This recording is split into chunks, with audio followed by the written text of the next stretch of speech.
Bonjour à toutes et à tous. Aujourd'hui on va parler cartes, on va continuer un petit peu sur notre lancée. J'aurais voulu faire une petite vidéo, je vais faire une petite vidéo récapitulative pour apprendre à faire un petit peu la différence entre tous les jeux de cartes qu'on peut utiliser en cartomancie. Alors je vais pas vous faire encore un exposé de plus sur comment distinguer un tarot d'un Lenormand ou d'un oracle, parce que déjà ça a été fait 40 fois, et ensuite je vous prends pas non plus pour des buses, je pense que vous savez faire la différence, mais quand même un petit point sur tous les jeux qui existent et sur tous ceux qui sont disponibles.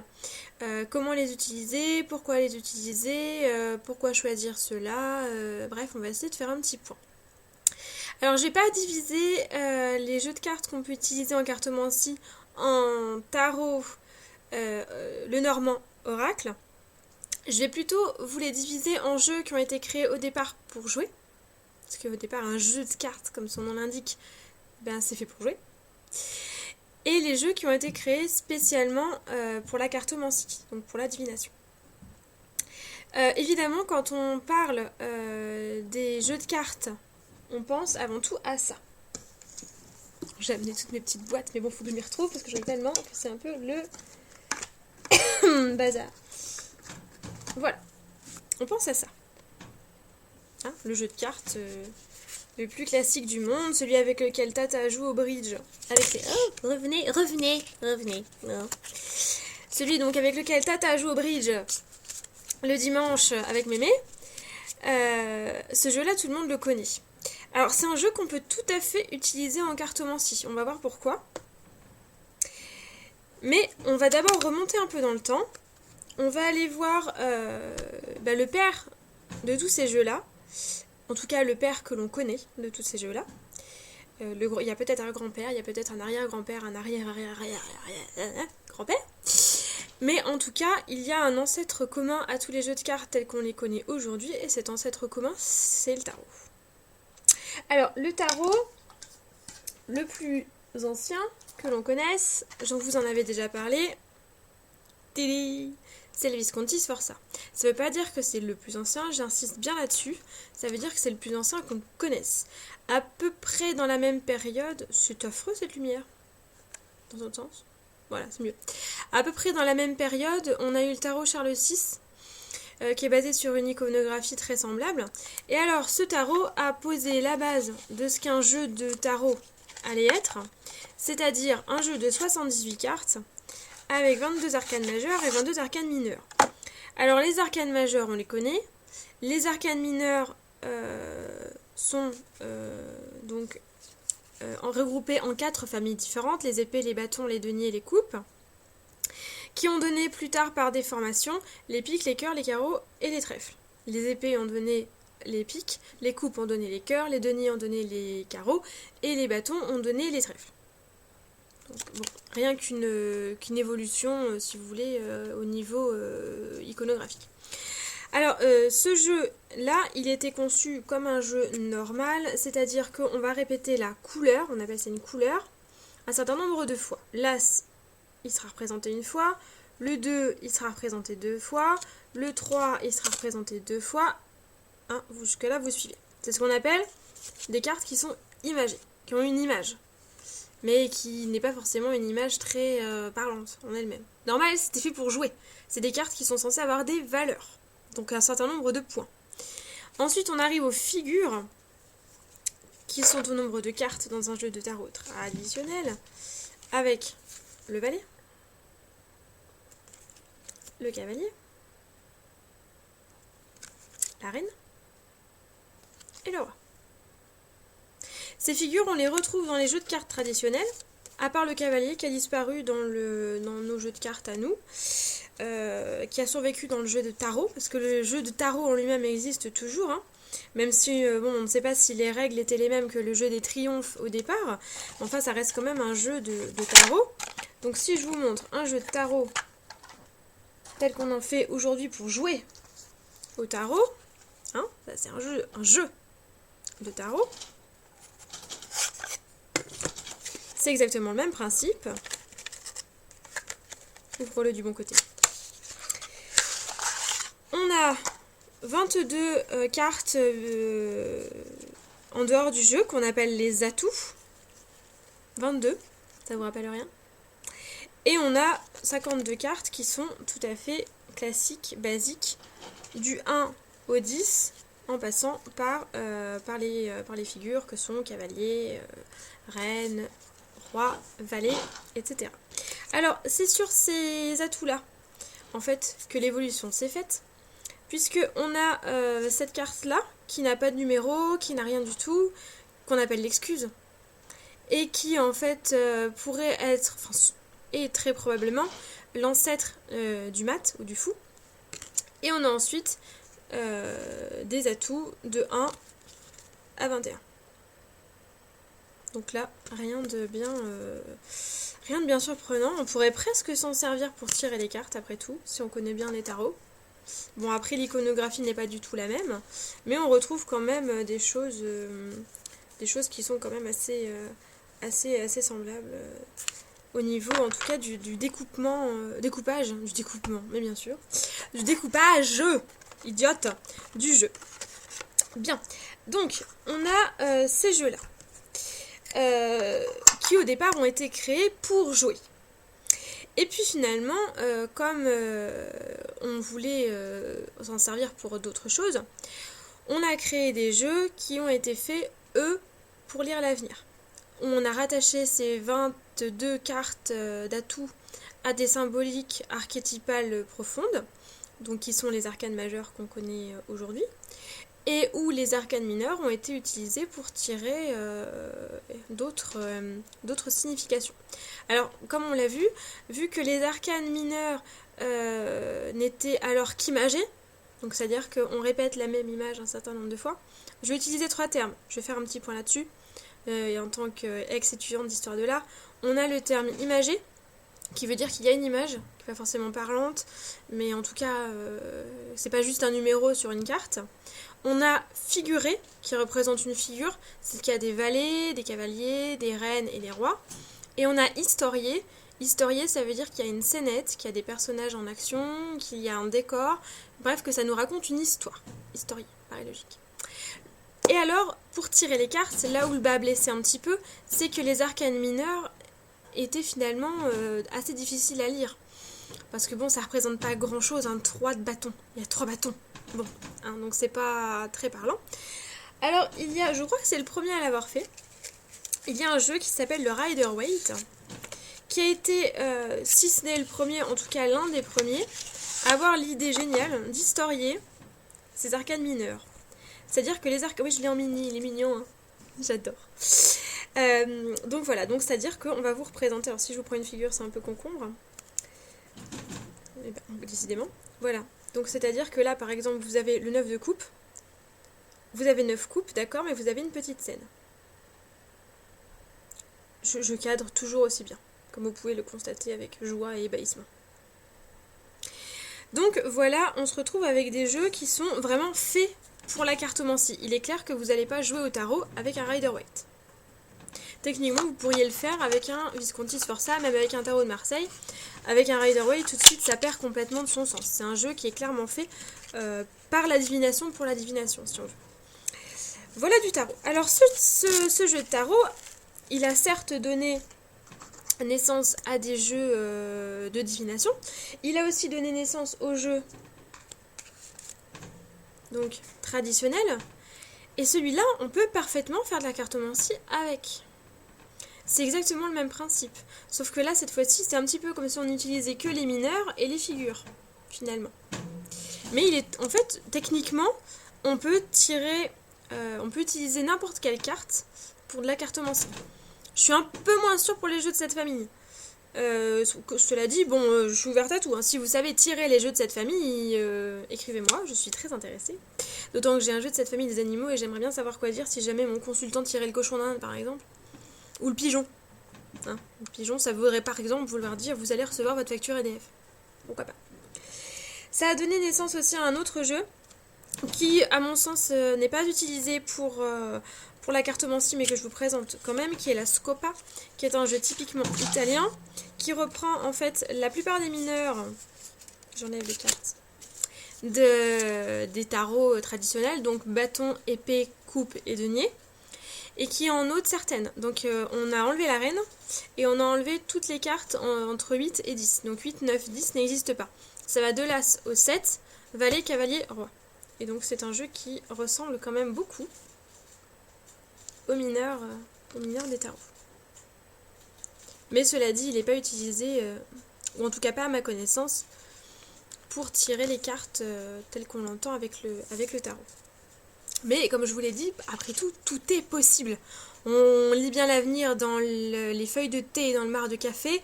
Moi, demain, je compte me mettre à la divination dans le couscous garbit. Donc après tout, tout est possible. Si on tombe sur un navet, c'est mauvais signe. Bref.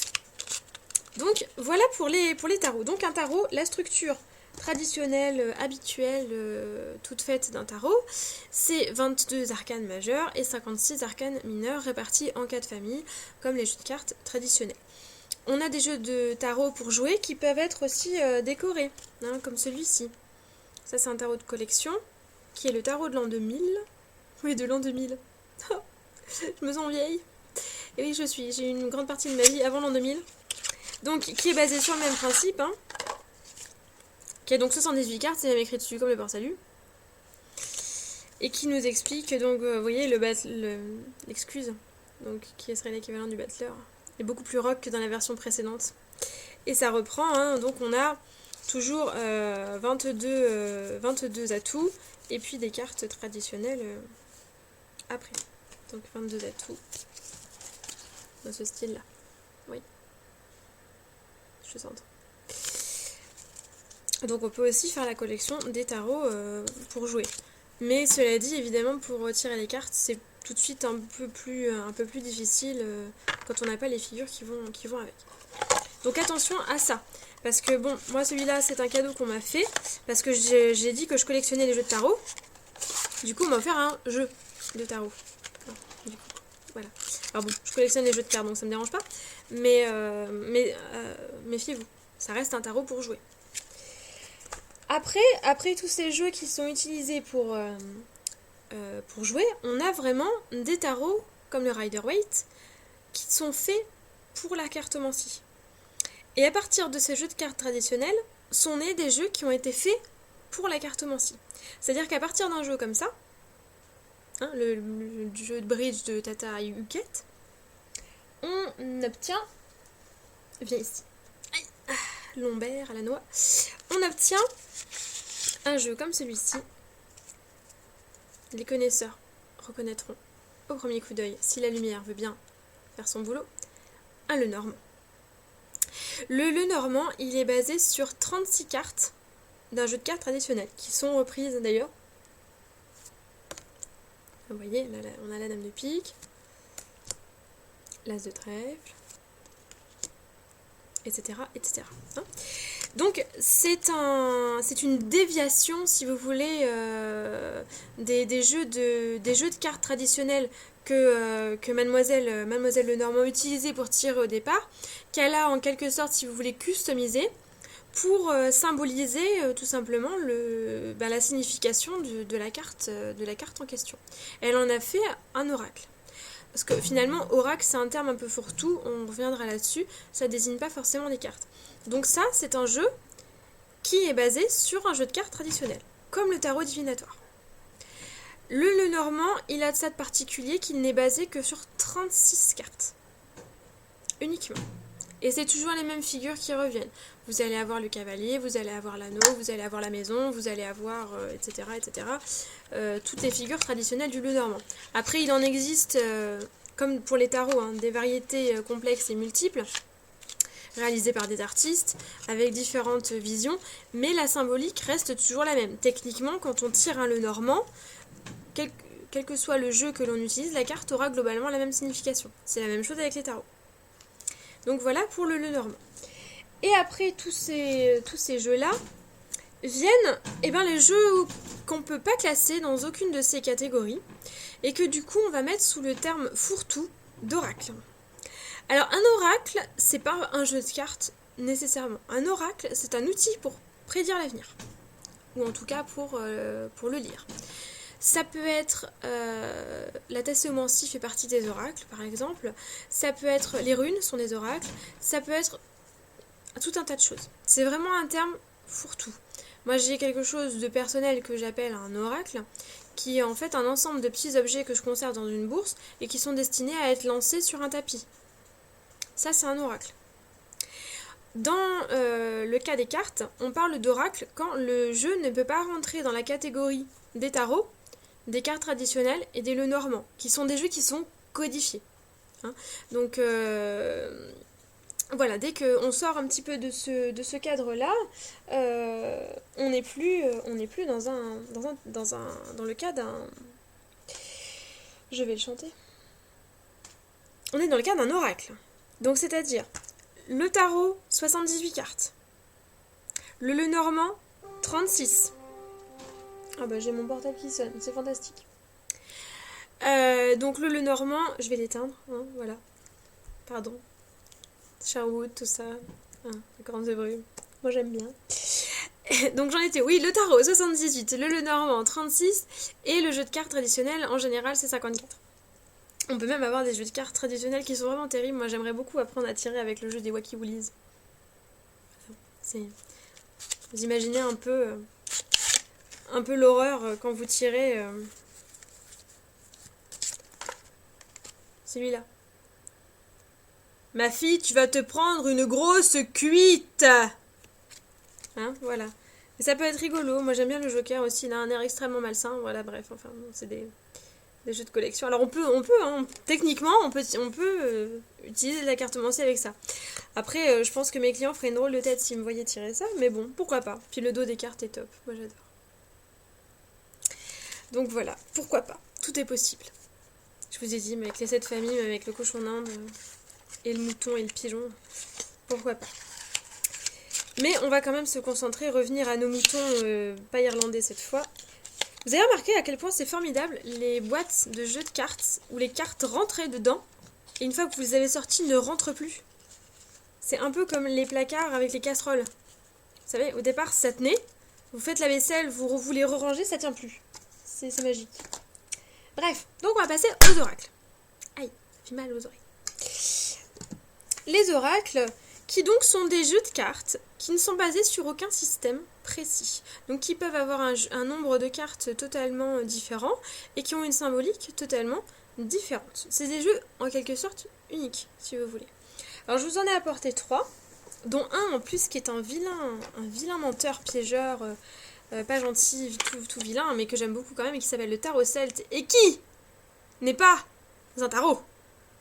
C'est drôlement bien. Quand on débute et qu'on tombe là-dessus, c'est vachement bien. Alors, celui-ci est très bien, ça c'est le tarot celte des arbres. Si j'arrive à l'ouvrir. Alors celui-ci, déjà on sait que c'est un tarot parce qu'il a 25 cartes. Donc on sait que c'est pas un tarot. Donc déjà, voilà, si vous trouvez un tarot de 25 cartes, c'est qu'il y a un os quelque part. Alors celui-ci, voilà, donc je vous en prends juste une moitié. Il représente des arbres. Moi je l'adore, je le trouve superbe. Je l'utilise pas vraiment pour tirer les cartes. Mais je sais pas, j'adore ce jeu, il est superbe. Donc voilà, des petits arbres. Donc là vous voyez, ça n'a rien à voir avec ce qu'on a vu. Il n'y a pas d'arcane majeur, d'arcane mineur, il n'y a pas de famille, il n'y a pas de couleur, il n'y a pas... Non, c'est des arbres. Donc, il y a 25 cartes. Donc c'est un jeu de cartes avec un nombre de cartes qui est complètement différent d'un tarot traditionnel. Donc Lise et Colin Murray, vous avez eu probablement un traducteur à la noix. D'ailleurs, tiens, juste par curiosité, quelque chose que j'ai pas fait. Je vais regarder s'il y a le titre original, histoire qu'on rigole.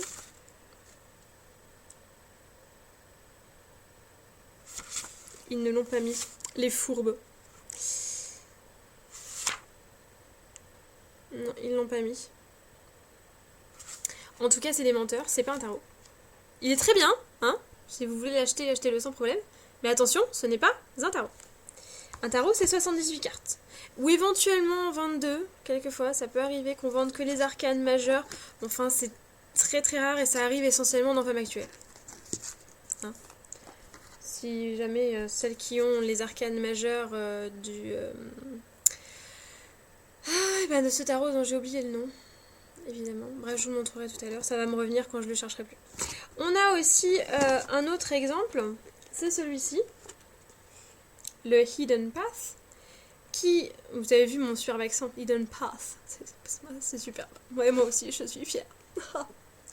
Pas prof d'anglais pour rien celle-là, tiens. Qui contient 40 cartes. Donc là encore, un nombre qui n'est pas du tout conforme à celui des cartes traditionnelles et qui représente des symboles qui sont complètement différents des symboles qu'on a l'habitude de voir. Vous voyez, des choses complètement originales. Une création originale, si vous voulez. Un peu comme Canal+, mais en cartes. Sorte d'effet. Est-ce que je regarde ? Entre les mondes. Etc., etc. Donc ça, c'est un oracle. Un dernier exemple un peu plus conséquent, parce que là, je vous ai présenté des jeux de cartes qui ont pas énormément de cartes, finalement, 25, 40, c'est pas non plus gigantesque. Là, un oracle qui en a 52, je vais vous présenter le boîtier d'abord, que j'aime beaucoup. C'est les cartes des sorciers de Isa Donnelly. Et là c'est aussi un oracle. Donc celui-là, il a 52 cartes. Et il est basé sur des plantes, des pierres et des situations de sorcellerie traditionnelles. Donc vous avez la morelle. Vous avez la mandragore. L'obsidienne. Alors il est vraiment bien fait celui-là, mais j'en ferai une review plus complète. Le grenat, etc., etc. Donc vous voyez, absolument rien à voir. Il n'y a pas d'arcane majeur, pas d'arcane mineur, il n'y a pas de famille, même si l'on pourrait presque les classer en plantes et en pierres, mais encore il n'y a pas que ça, donc ce serait réducteur. Donc voilà, hein, la différence est quand même bien nette. Oui.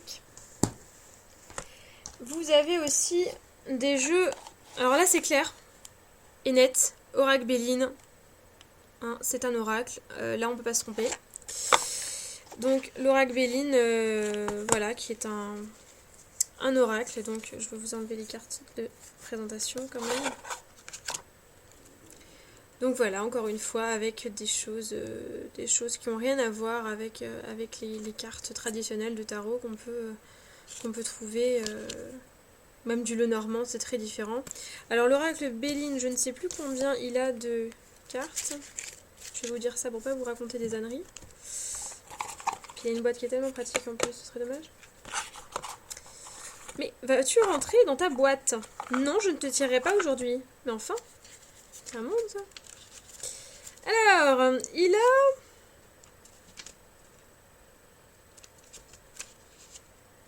est assez conséquent. Mais il a 52 cartes aussi. Un petit peu comme les cartes des sorciers. Tout va bien. Comme les cartes des sorciers. Tout se met contre moi aujourd'hui. Il y a des choses cosmiques qui me disent: mais pourquoi fais-tu une vidéo aujourd'hui? Hein? Quelle idée? Pourquoi tu fais ça? Va donc lire l'avenir dans le couscous Garbit et arrête de nous... Hein? Voilà. Donc, voilà. Là, c'est clair. C'est un oracle. C'est écrit dessus, comme le port-salut. Et comme je vous disais tout à l'heure, on peut retrouver aussi... Alors, celui-là, c'est un Lenormand aussi, qui a la particularité d'avoir la boîte la plus chiante de l'univers. C'est-à-dire que, si vous voyez, sur certains jeux, les jeux bien faits comme mon chéri précieux à moi, le Wild Unknown, vous avez une encoche à doigt qui vous permet de faire ça. Et d'ouvrir. Là, il n'y a pas d'encoche. Donc il faut shaker. Et tu shakes. Et tu shakes. Et enfin ça s'ouvre. Et quand ça s'ouvre, généralement les cartes explosent dans toute la pièce. C'est fantastique. Donc voilà.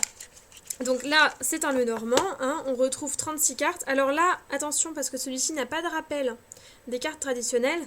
Mais enfin, on retrouve les mêmes images. Le monsieur. Le bouquet.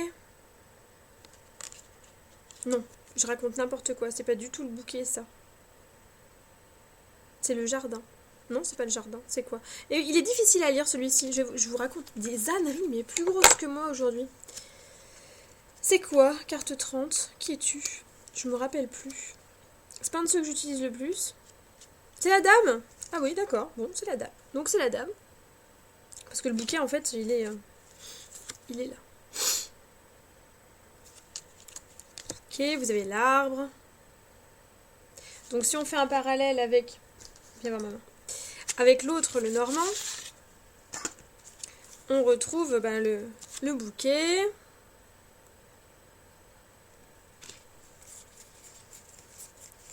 Je vais vous chercher les mêmes cartes, histoire de... Qui vont être à la fin, sinon c'est pas rigolo du tout. Bah oui, on est d'accord. Vous jugez de moi. La dame. Et là. Donc ce sont les mêmes symboles qui reviennent. Donc on peut dire c'est un Lenormand. Même si c'est pas le jeu Lenormand original, il y a énormément de versions du Lenormand, mais vous retrouverez toujours 36 cartes qui sont intitulées de la même manière. Donc,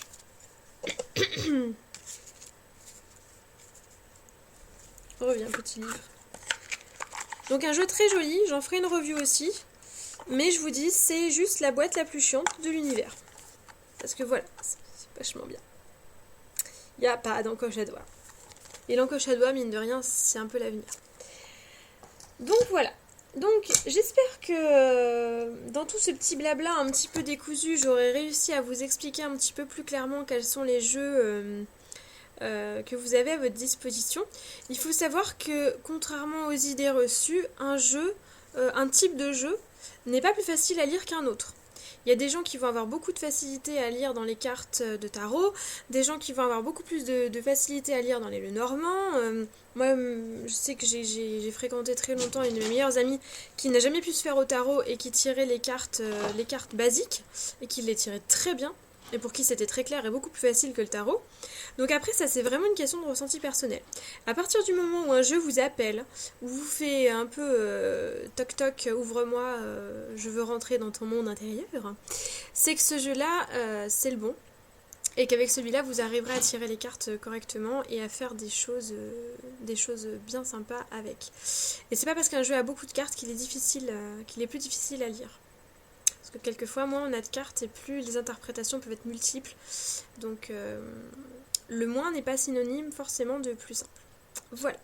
Donc si vous avez des questions, comme d'habitude, vous pouvez me les poster en commentaire en dessous. Et puis si vous avez des demandes particulières également, hein, on a toujours moyen de moyenner. Donc n'hésitez pas à me demander si certains jeux que vous avez vus ici vous intéressent plus que d'autres, qu'on en fasse une review dès que possible. Je vous remercie d'avoir écouté tout mon long blabla, un petit peu décousu. Et je vous dis à très bientôt. Salut tout le monde!